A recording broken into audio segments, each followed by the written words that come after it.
Hola, ¿qué tal a todos y todas? El día de hoy vamos a continuar con el maestro Raúl Hernández Avendaño respecto a los tópicos del tema de ejecución penal. Maestro Raúl Hernández Avendaño, Magistrado. gusto en saludarle y seguir en este intercambio de ideas para las personas que siguen a la página de Consultoría Jurídica Hernández Reyes. Un gusto, magistrado, estar acá con ustedes nuevamente.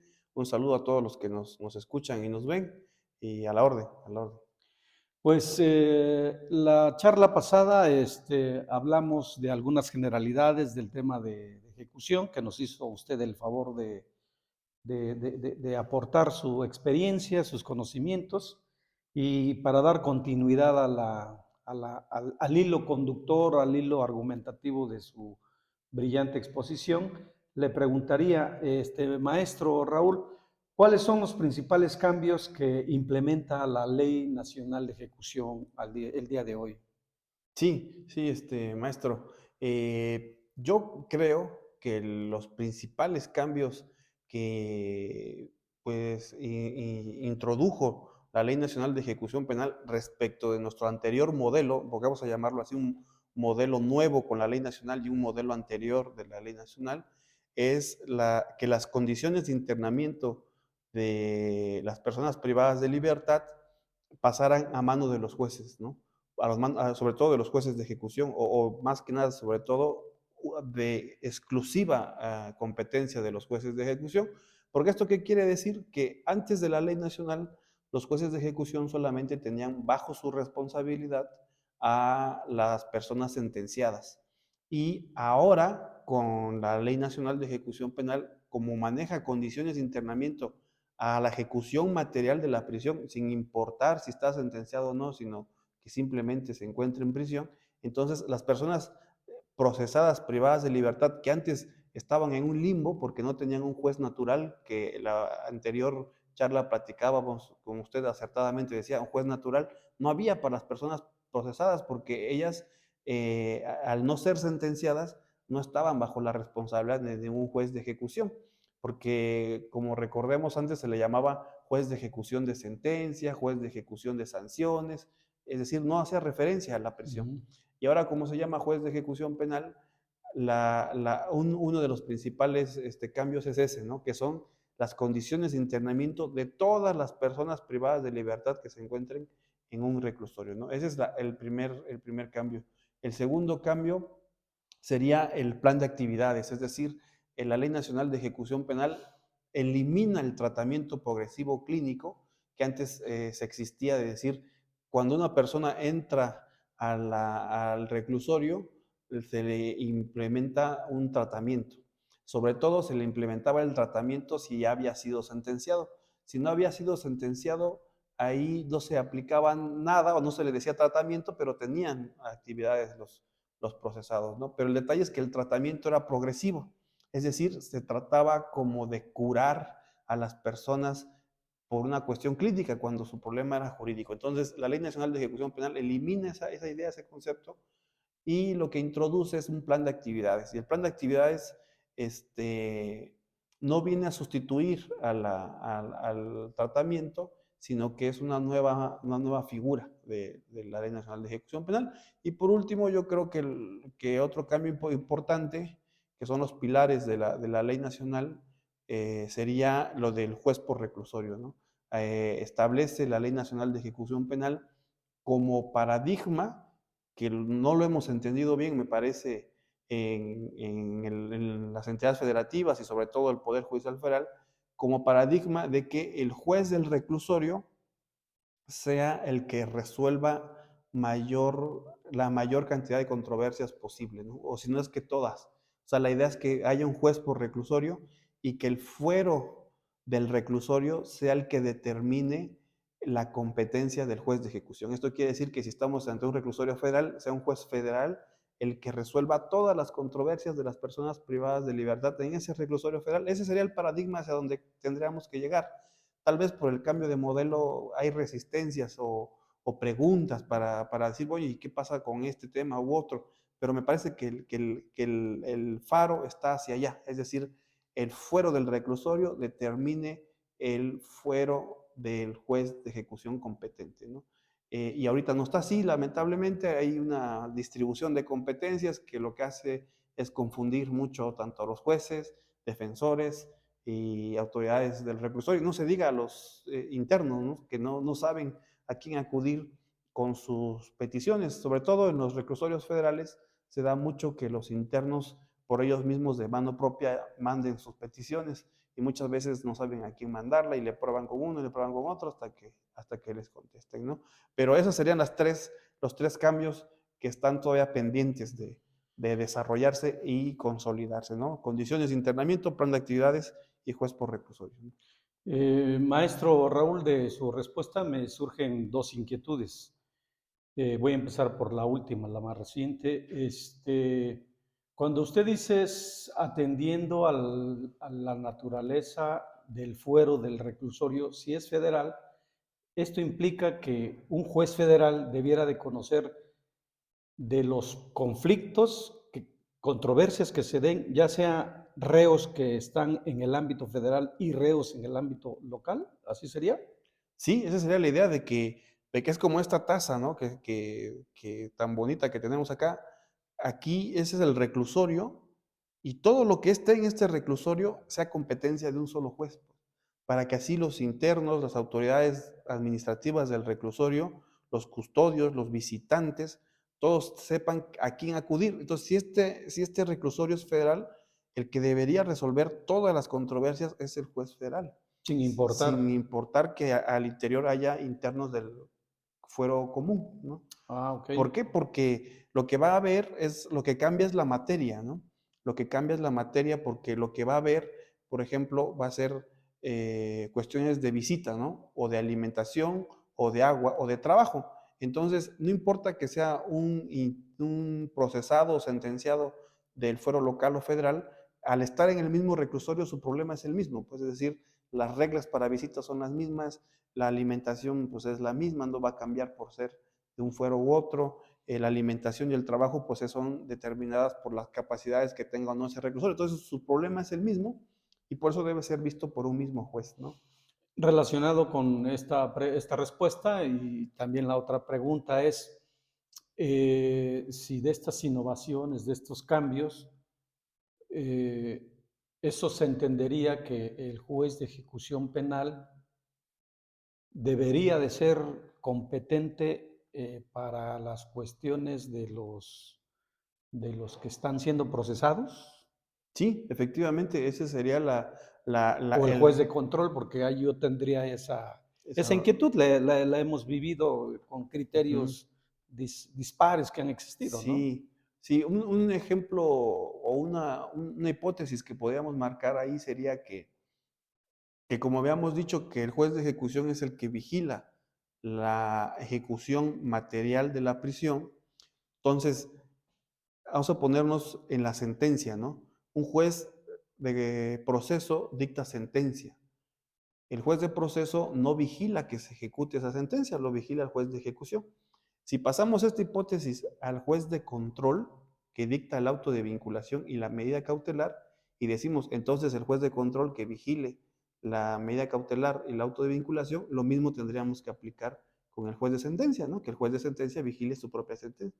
Pero como vemos, no ocurre así porque no nos parece lo más eficiente, ¿no? No es tan eficiente porque no se especializa, ¿no? No se especializa que el juez que emite la resolución sea el mismo que vigile la ejecución de la prisión. Entonces, el juez de ejecución penal, bueno, no he dicho artículos por la cuestión de que estamos ante un auditorio plural, pero en la ley establece el artículo 103 que el juez de ejecución penal va a vigilar tanto medida cautelar de prisión preventiva, que eso es en sistema acusatorio, pero también en el sistema escrito sería el auto de formal prisión. Cuando se queda preso y se dicta auto de formal prisión, también lo vigilaría el juez de ejecución penal y las sentencias que se dicten, ¿no? Entonces sí tendría que ser el juez de ejecución. Entonces, una pregunta que siempre se hace es, bueno, ¿quién revisa la medida cautelar, no? ¿A quién le toca la revisión de la medida cautelar? o sea, quien la impuso, que sería el juez de control, ¿no? Ese sería, o el juez de proceso en el sistema escrito. El Ok. juez de ejecución penal lo que ves que esa medida cautelar se cumpla con el respeto a los derechos de las personas privadas de libertad, ¿no? Esa sería la Perfecto, diferencia. maestro, ya nos deja muy claro el tema este de las competencias, ¿no? Maestro, díganos qué es el plan de actividades ahora que tocó los temas respecto a los cambios. Sí, el plan de actividades es un instrumento interesante porque, bueno, todo lo que estamos platicando aquí es en ambiente académico, ¿no? Porque la Suprema Corte en sus resoluciones tal vez no esté muy acorde a lo que estamos diciendo, pero me parece que el sentido va a ir para allá, es decir, la Corte va a tener que modificar sus jurisprudencias porque se contradice mucho. Pero el plan de actividades lo que viene a hacer es un instrumento que lo que hace es respetar un derecho de las personas privadas de la libertad. Ese derecho es el libre desarrollo de la personalidad. Nosotros cuando estamos fuera de la prisión, tenemos ese derecho al libre desarrollo de la personalidad, es decir, a hacer lo que nosotros consideremos mejor con nuestra vida, ¿no? Ese es el libre desarrollo de la personalidad con sus limitantes y todo, pero básicamente eso significa. Entonces la pregunta es, ¿ese libre desarrollo de la personalidad se limita con cuando se pronuncia una medida cautelar de prisión preventiva? ¿Se limita cuando se pronuncia una sentencia? Es decir, ¿se puede quitar, restringir o no? Entonces el plan de actividades lo que viene a hacer es decir, no, el libre desarrollo de la personalidad se sigue respetando en prisión, obviamente con las limitantes que ahora significa la prisión, pero lo que va a tener como finalidad son dos cosas. Uno, servir como instrumento de gobernabilidad, porque el plan de actividades es como una calendarización de las actividades que vas a hacer al interior del reclusorio, ¿no? Es decir, es como un horario donde dices a tal fecha, más bien en tal hora, vas a estar en tal lugar, ¿no? Por ejemplo, en el gimnasio, vas a estar en la biblioteca, vas a estar en el fútbol, vas a estar con el doctor a tal hora de los lunes, los martes te toca primaria, te toca visita, todo eso se está regulado ahí, ¿no? Pero porque el interno lo escogió, que es una diferencia con el tratamiento progresivo. El tratamiento progresivo afectaba de manera injustificada el libre desarrollo de la persona porque era obligado. Es decir, ¿y por qué muchos dicen no es que no era obligado, sino que si el interno no quería, no lo podía no hacer? Pero había una consecuencia de no hacerlo. ¿Y cuál era la consecuencia? No tener la posibilidad de salir anticipadamente. En cambio, el plan de actividades, entendido de esta manera del respeto al libre desarrollo de la personalidad, significaría entonces que va a servir como instrumento de gobernabilidad porque el director del reclusorio va a saber en qué momento va a estar el interno, en qué lugar dentro del reclusorio, y también va a servir como el respeto al plan de vida del interno, ¿no? Es decir, su plan de vida, ahora que está en prisión, pues tal vez muy seguramente va a cambiar a cuando estaba fuera, pero tiene que seguirse respetando, ¿no? Es decir, si él quería cuando estaba fuera terminar alguna educación, pues él podrá buscar terminar esa educación y la autoridad del reclusorio tendrá que ver las formas de poder cumplir con ese plan de vida que tiene la persona. Entonces es un derecho y para restringirlo tiene que tener la autoridad del reclusorio justificaciones para restringirlo, ¿no? Y antes no, antes se restringían por el simple hecho de creer que estaban en prisión, ¿no? Entonces el plan de actividades es ese instrumento que nos permite respetar los derechos de las personas privadas de libertad en su plan de vida y nos permite tener gobernabilidad al interior del reclusorio, porque si no estás donde dices que tenías que estar, entonces el director del reclusorio podrá llamarte la atención y dependiendo de lo que haya sucedido, podrá incluso sancionarte y podrá afectar la posibilidad de salir anticipadamente de la prisión por un derecho preliberacional, ¿no? Este, de la respuesta me surge otra pregunta, maestro. ¿Qué ocurre con esta nueva perspectiva, nueva visión, reglamentación de la Ley Nacional de Ejecución?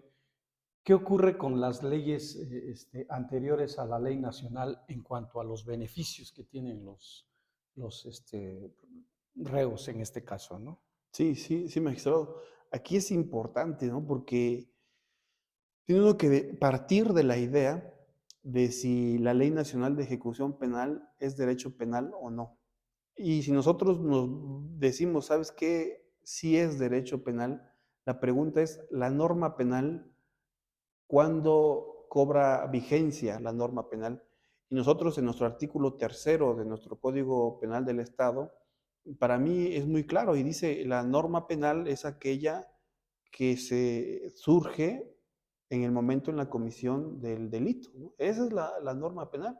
Ahí se va a ver la pena, primero pues, se va a ver si la conducta está prohibida o no, se va a ver la pena y se va a ver el tema del derecho preliberacional, ¿no? Es decir, ahí se ve cuándo esa persona, lo que llaman en el Tribunal Europeo, la previsibilidad de la pena, o lo que dice Ferrajoli, la certeza de la pena, ¿no? Es decir, yo ya sé si cometo este delito, obviamente esto es una cuestión utópica, ¿no? Pero todos los que critican esta cuestión utópica deberían criticar los tres niveles, ¿no? Es decir, cuando uno va y comete un delito, no va al Código Penal a ver si está prohibido o no está prohibido, ¿no? Sin embargo, así lo justificamos nosotros diciendo, sabías que está prohibido. Tampoco vas al Código Penal a ver, oye, si cometo este delito con arma o con un cuchillo o sin violencia, ¿qué pena me dan? Tampoco hacemos eso. Y obviamente tampoco iríamos a la ley de ejecución penal a ver los beneficios o los derechos preliberacionales, es decir, bueno, si cometo este delito, ¿en qué tiempo salgo? ¿No? Sin embargo, esa ficción es la que nos han dicho para justificar que al momento de que se comete el delito, se debe de saber si la conducta está prohibida en ese momento, cuál es la pena y también cuáles son los beneficios, ¿no? Entonces, eso se le llaman cuestiones de derechos sustantivos, ¿no? Si son derechos de las personas el que sean juzgados por las normas en el momento en que se cometió el delito, ¿no? Desde mi punto de vista. La Corte no lo maneja así, la Suprema Corte ha dicho que para los delitos y las penas sí es el momento en la comisión del delito, pero para los beneficios o los derechos preliberacionales es la sentencia condenatoria firme, dice, que es la sentencia condenatoria firme en la que nos va a dar el punto de partida para saber qué norma aplicar, ¿no? Pero yo considero que debe ser el hecho. Entonces, bajo esta circunstancia, y se argumenta sobre la presunción de inocencia, pero yo creo que también podemos hacer los mismos argumentos. Como ellos dicen, es que decir que es desde el delito significa violentar la presunción de inocencia porque ya estás diciendo que, que lo vas a sentenciar, ¿no? Pero lo mismo ocurre con la pena. Si tú no le dices, es que voy a ocupar la pena que estaba en ese momento, pues vas a decir es que estás suponiendo que te lo vas a sentenciar, pues ese es el mismo argumento, ¿no? Entonces, para mí que no es válido. Sin embargo, así está en la Suprema Corte. Entonces, las normas anteriores a la Ley Nacional de Ejecución Penal tenían derechos sustantivos que significan beneficios distintos, ¿no? O derechos distintos para salir anticipadamente a la conclusión de la prisión. Entonces, estos derechos subsisten en razón de que sean más benéficos o no. En lo que cambia entre mi visión y la visión de la Suprema Corte es el punto de partida, ¿no? Mi punto de partida es el hecho, o que se cometió el delito, el punto de partida de la Corte es la sentencia condenatoria firme, pero yo creo que también es un criterio que debe cambiar porque en una hipótesis muy sencilla en la que usted y yo, estimado maestro, cometiéramos algún ilícito y en ese ilícito yo opto por el procedimiento abreviado y usted dice, pues voy a ver cómo le va en el abreviado y ya yo veré qué hago y supongamos que a mí me sentencian el 10 de junio del 2016 y en ese mismo día queda firme, entonces usted dice, ah, pues le fue bien, yo también me voy por el abreviado, pero a usted lo sentencian el 20 de junio de 2016 y al momento de pedir los beneficios, vamos a suponer que los dos decimos, fíjate que estaba ahí la remisión parcial, ¿no?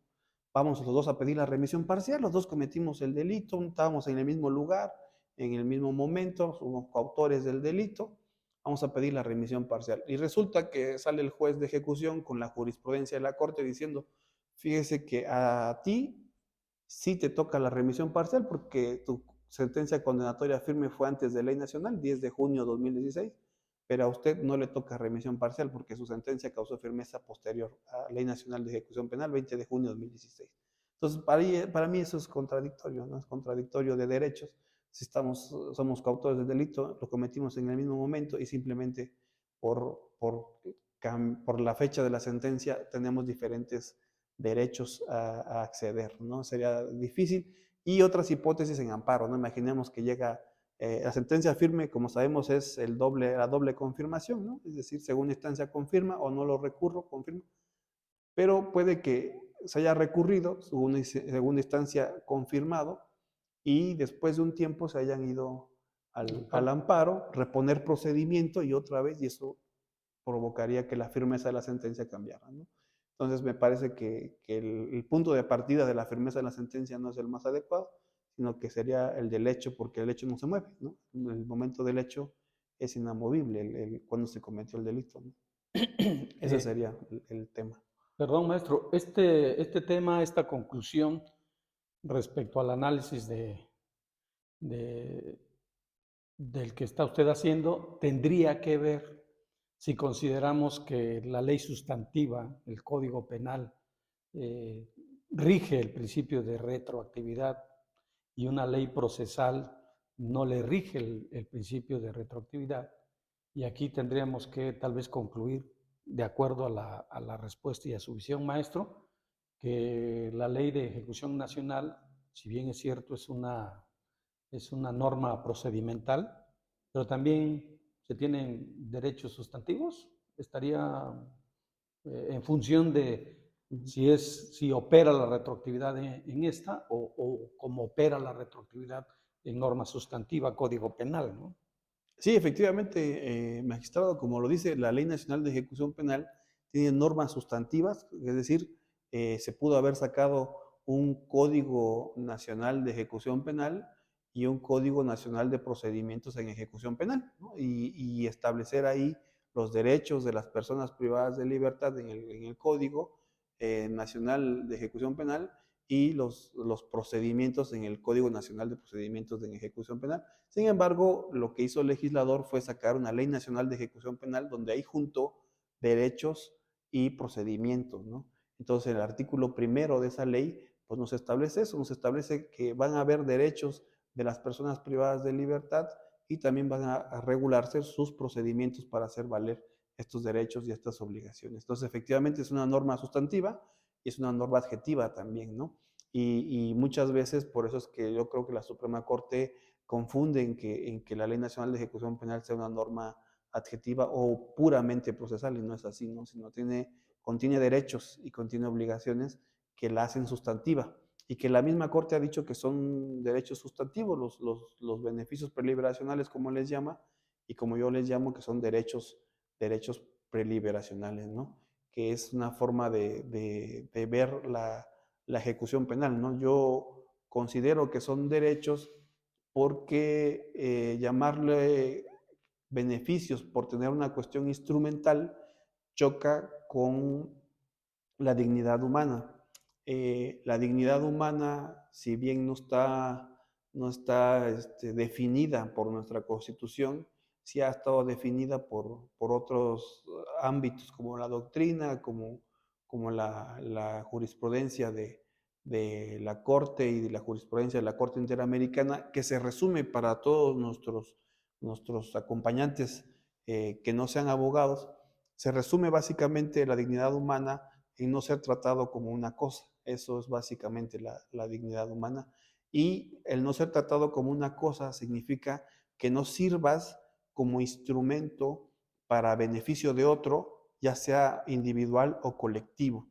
Entonces, no pueden ser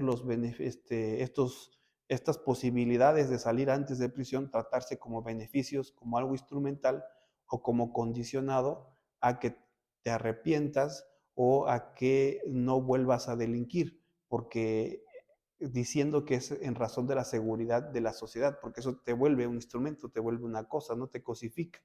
Ya el interno decidirá él qué hacer con su vida, él decidirá si se arrepiente o no se arrepiente, él le tocará reflexionar qué hacer. Por eso es que es una persona, porque tiene esa posibilidad de no responder a un causalismo como las cosas, sino que él responde a su plan de vida y a sus reflexiones, ¿no? Entonces, por eso le llamo yo derechos. Son cuestiones sustantivas que la Corte debería de ir tratando más en este sentido, ¿no? Como un derecho de las personas privadas de libertad. Bien, maestro, pues nuevamente le agradecemos su valiosa intervención, su valiosa aportación, la charla que se da a través de este canal de la página de la Consultoría Jurídica Hernández Reyes. Agradecemos a todos los que nos acompañaron a lo largo de esta charla y las anteriores, dándoles, solicitándoles que pues estén al pendiente, pongan sus comentarios, qué más les gustaría que se desarrollara en el tema de ejecución penal, porque tendremos, desde luego, si aquí el maestro nos los permite, la posibilidad de continuar abordando otros temas que se quedan en el tintero y que por tiempo no quisiéramos abusar tanto de aquí de la presencia del maestro Raúl como de nuestros seguidores. Agradecemos pues a todos los que nos siguen y los que ven este video. Muchas gracias. Muchas gracias, magistrado. Estamos a la orden.